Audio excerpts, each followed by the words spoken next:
Hi guys, I'm Alex Lee with the Marshall County 4-H, and today I'm doing an update on the Tier 1 bucket project, growing tomato, a pepper, and an eggplant in a bucket. So it's been about a month since I have planted these, and we'll just get in and we'll look at them. So this is the eggplant, and there's a bloom right here. They're going to be purple with a yellow inside. And it should start producing an eggplant here soon. This is a pepper plant, and there's our peppers growing on it right now. They're not ripe, but they're getting there. Here's the tomato plant. It has some tomatoes on there, and they're not ripe yet either. I haven't got anything off of these yet. So, we'll get into the record book. So here's the first page, and this just says all the dates that you did, all of your the planting, soil test, and all like that. The delivery of the plants. And then this starts the journal. So this is the planting, this part right here, and the date and the time you spent, and the different types of plants you planted, and then the high and the low that day, and the percent of rain, and the moisture that was in the soil.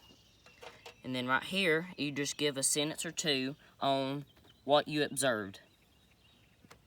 That's the planting part, and then it goes into the garden journal. You start. I just do mine every week.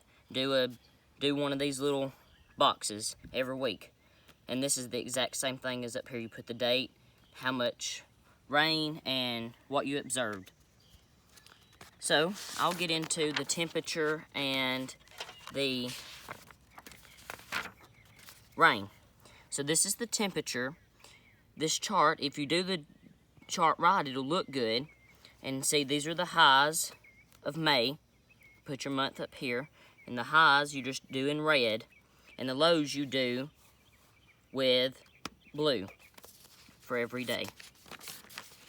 And then right here is the rainfall.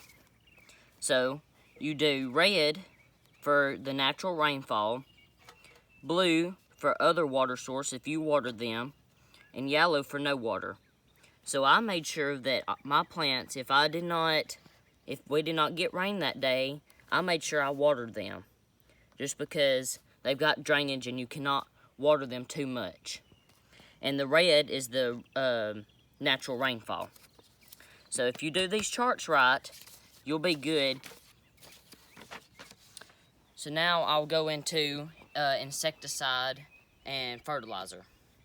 So insecticides, what I like to use is neem oil. And this is already mixed up, ready to spray on the plants.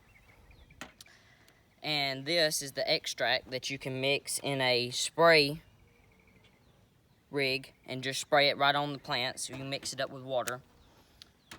And we'll go to fertilizer.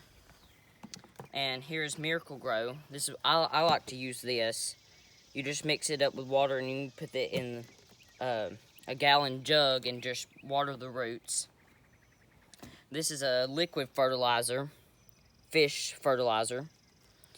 And this is your hard, you just grab a handful out of here, and it's really weak right here, so you don't want to over fertilize anything. You always want to under fertilize because you're not going to hurt anything. And now we'll talk about cages and ties to tie your plants up. So right here is Miracle-Gro garden tie tape.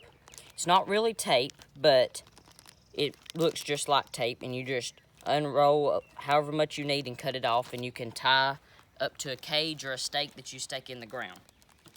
Because the winds I live up on a mountain, and the winds are really high, and we need to stake everything, cage everything, because everything will blow over.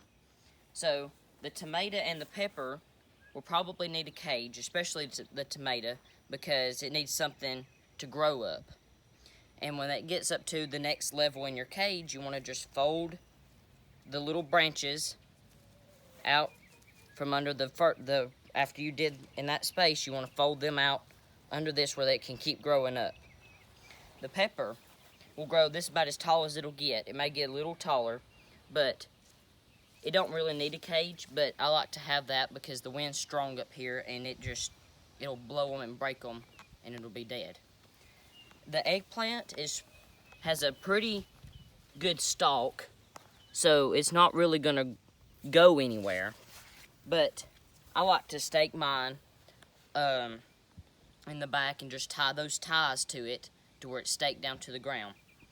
Or you could tie all of your buckets together and they all hold up with each other. Thanks guys for watching and with the Alabama 4-H Tier 1 Bucket Project.